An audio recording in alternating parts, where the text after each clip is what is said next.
आई तुळजाभवानीचा उधो उधो, आई जगदंबेचा उधो उधो. तर आत्ताच झालेल्या या नवरात्रामध्ये आपण आई भगवतीची भरपूर सेवा केली असेल. तर तुळजापूरच्या तुळजाभवानी आईचा जो पलंग आहे किंवा जी पालखी आहे ती जाळून का टाकले जाते, या सर्व प्रश्नांची उत्तरे तुम्हाला मिळतील. त्यासाठी सरिता 24 स्वामी या आपल्या स्वामी चॅनलला तुम्ही लाईक शेअर सबस्क्राईब करायला विसरू नका. आणि चॅनलवर पहिल्यांदाच आला असाल तर नक्कीच तुम्ही चॅनलला सबस्क्राईब करा आणि पहा आई अंबाबाई, त्यानंतर आई तुळजाभवानी, तसेच वणीची सप्तशृंगी माता आणि माहूरगडची रेणुका देवी हे आपले 3.5 शक्तिपीठं महाराष्ट्रातील आहेत. आणि प्रत्येकाची कुलस्वामिनी कुलदेवी ही या 3.5 शक्तिपीठातीलच असते. पण काहींना पूर्वीच्या काळी दळणवळणाची साधने नसल्यामुळे बऱ्याच जणांना आपली कुलदेवी ही समजा तुळजाभवानी माता असेल आणि जर ते क्षेत्र दूर असेल, त्यासाठी बऱ्याच जणांनी आपल्या जवळच्या तुळजाभवानीला जाणं इष्ट समजलं किंवा ग्रामदेवतीलाच कुलस्वामिनी मानलं गेलं आणि यानंतर तीच आपली कुलस्वामिनी मानून तिची सेवा केली गेली. तर नवरात्रामध्ये जो देवीचा पलंग किंवा जी पालखी जाळली जाते यामागचं रहस्य काय, यासाठी आपण हा व्हिडिओ पाहत आहोत.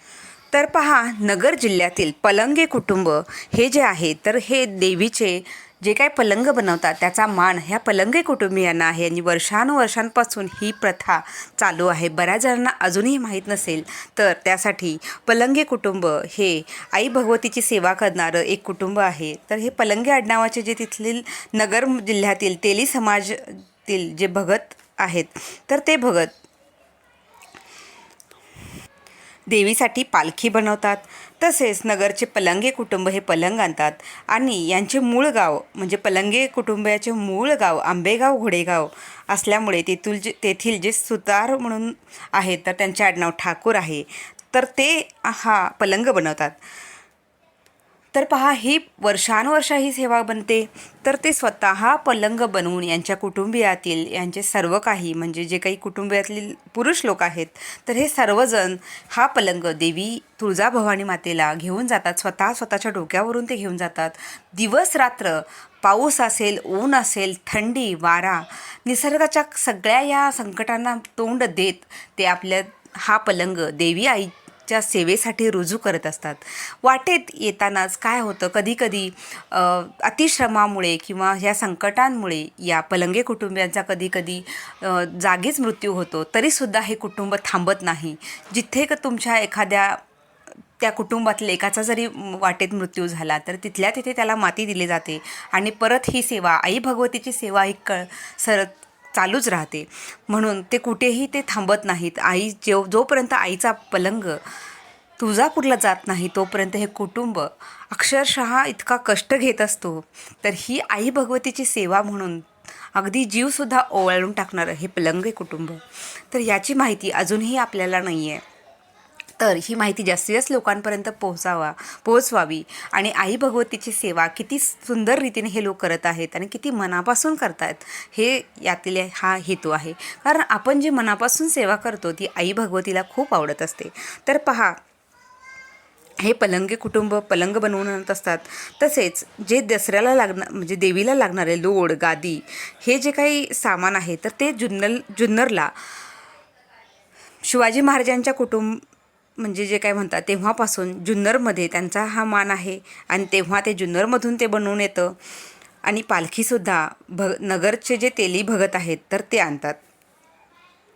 तर सीमोल्लंघन झाल्यानंतर म्हणजे दसऱ्याचा जो सीमोल्लंघनाचा कार्यक्रम होतो आणि त्यानंतर देवीला 108 पांढऱ्या साड्या, ज्या कॉटनच्या साड्या असतात, तर त्या नऊवारी साड्यांमध्ये देवीला गुंडाळलं जातं किंवा देवीला ते लावल्या जातात. तर त्याला दिंड असे म्हणतात. या दिंडामध्ये देवी निद्रास्थान करत असते. जेव्हा ह्या नवरात्रामध्ये देवी महिषासुराशी युद्ध खेळत असते, मग युद्धामध्ये आणि 9व्या दिवशी जेव्हा महिषासुराचा वध होतो, त्यानंतर देवी सततच्या ह्या श्रमामुळे देवी श्रमनिद्रा म्हणतात. तर ही देवी त्यानंतर 5 दिवसांची निद्राकाल असतो देवीचा. तर जेव्हा दसऱ्याचा कार्यक्रम होतो त्यानंतर देवी 5 दिवस निद्राकालात जात असते. तेव्हा हा जो पलंगे कुटुंबियाने बनवलेला पलंग आहे, या पलंगावरच देवी निद्रा घेत असते. तर हा पलंग उंचीला जास्त असतो. म्हणून जेव्हा तुळजापुरातील मुख्य गर्भगृह आहे, तर त्याच्यासमोर असणारा जे दालन आहे त्या दालनामध्ये आई भगवती निद्रा घेत असते. तर हे दालनामध्ये जेव्हा पलंग घेऊन जातात तेव्हा तो खूप उंच असल्यामुळे आईची जी मूळ मूर्ती आहे ती तिथे ठेवणे कठीण जाते. म्हणून हे पलंगे कुटुंबीय स्वतः जमिनीवर झोपतात आणि मग यांच्या अंगावर हे जे तुळजाभवानीचे पुजारी आहेत तर ते चढून देवीला त्या पलंगावर निद्रेसाठी आणून ठेवतात. तर पहा, इतकी सुंदर ही सेवा ते करत असतात. म्हणजे आपल्या कुठल्याही शरीराचं कुठलेही लाड न करता आई भगवतीची अशी ही सुंदर सेवा हे पलंगे कुटुंब करत असतं. आणि मग जेव्हा मूळ मूर्ती पलंगावर 5 दिवस झोपी जाते, म्हणजे आई निद्रावस्थेत असते, तेव्हा त्या सिंहाच्या गाभाऱ्यामध्ये सुद्धा हे पलंगे कुटुंबीय सेवा करत असतं. त्यानंतर हे 5 दिवस झाल्यानंतर जेव्हा निद्राकालातून देवी उठते पौर्णिमेच्या दिवशी, तेव्हा पौर्णिमेला देवीला परत एकदा हळद लावली जाते. तर ही हळद बनते तीसुद्धा नगरमध्येच. म्हणजे हे पलंगी कुटुंबीय जेव्हा 125 किंवा त्यापेक्षा जास्त लागणारी ही जी हळद असते, तर हे पलंगी कुटुंबातील स्त्रिया स्वतः त्या दळून ह्या आई भगवतीसाठी हळद लावण्यासाठी ते घेऊन येत असतात. आणि मग आई त्यानंतर वाघे कुटुंबातील स्त्रीसुद्धा ह्या देवीसाठी हळद घेऊन येते. आणि मग ही जी हळद असते ती लावल्यानंतर देवीची पंचोपचार पूजा होऊन मग देवीला सिंहासनावर पौर्णिमेच्या दिवशी बसत असते. आणि मग पहा, हा जो होम असतो किंवा ही देवीला जी पहिली पालखी जाते तर ती पालखी आणि हा जो पलंग आहे तो पलंग जाळला जातो. पहाटेच्या वेळेला जो अग्निकुंड आहे, होमकुंड आहे तुळजापूरमध्ये, तिथे तो जाळला जातो. का जाळला जातो तर पहा, ही जी परंपरा वर्षानुवर्ष आहे, प्रत्येक वर्षी देवीला नवीन पलंग बनतो, याची सेवा नवीन बनते, त्यानंतर पालखीसुद्धा जी बनते तीसुद्धा नवीन बनते. तर हे परंपरानुसार ही पालखी जाळली जाते. आणि पहा, जेव्हा बलिदानाचा कार्यक्रम होतो या तुळजापूरमध्ये, तेव्हा त्या बलिदानाचा जो रक्ताचा टिळा असतो तो टिळा या पलंगी कुटुंबियांनी जो झेंडा आणलेला असतो देवीचा, त्या झेंड्याला लावलं जातं. तर जेव्हा हे पलंगी कुटुंबीय नगर जिल्ह्यातून निघत असतं तेव्हा नगरमधून निघताना त्यांच्यासोबत पलंग असतो. आणि जेव्हा मधून ते परत निघत असतात तेव्हा त्यांच्या हातामध्ये आई भगवतीचा कृपाशीर्वाद म्हणून हा झेंडा त्याचं प्रतीक आहे तो घेऊन येत असतात. आणि त्याला तो जो झेंडा आहे तो मग नगर जिल्ह्यातील जिथे तुळजाभवानीचं मंदिर आहे त्या मंदिराच्या कळसावर हा झेंडा लावला जातो. आणि 1 महिन्यानंतरची जी पौर्णिमा येते त्या पौर्णिमेला हा झेंडा बदलून नवीन झेंडा लावला जातो.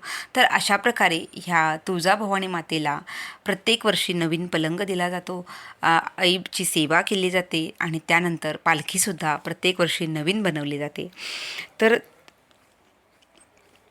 पहा, ह्या देवीला मांसाहारचा बलिदान देतात किंवा मांसाहार खरंच देवी करते का, याही प्रश्नांची उत्तरे तुम्हाला पुढच्या व्हिडिओमध्ये मिळतील. त्यासाठी ह्या आपल्या सरिता 24 स्वामी या चॅनलला लाईक, शेअर, सबस्क्राईब करा आणि जेणेकरून नवीन नवीन व्हिडिओचे नोटिफिकेशन तुमच्यापर्यंत येईल. आणि सबस्क्राईब करायला तुम्हाला कुठलेही चार्जेस दिले जात नाही, तो सबस्क्रिप्शन फ्री आहे. आणि ही माहिती जास्तीत जास्त आणि हा व्हिडिओ आवडला असेल जास्तीत जास्त लोकांपर्यंत तुम्ही शेअर करा. तर उदयोस्तु श्री महाकाली महालक्ष्मी महासरस्वती राजेश्वरी आई साहेब. श्री अंबा माता की जय, श्री अंबा माता की जय, भारत माता की जय. झालेली सर्व सेवा आई तुळजाभवानीच्याच चरणी स्वामींचरणी रुजू. आणि मी आपली आज आज्ञा घेते. परत एकदा भेटू सुंदर व्हिडिओंसह, सुंदर माहितींसह. तोपर्यंत सर्वांना श्री स्वामी समर्थ.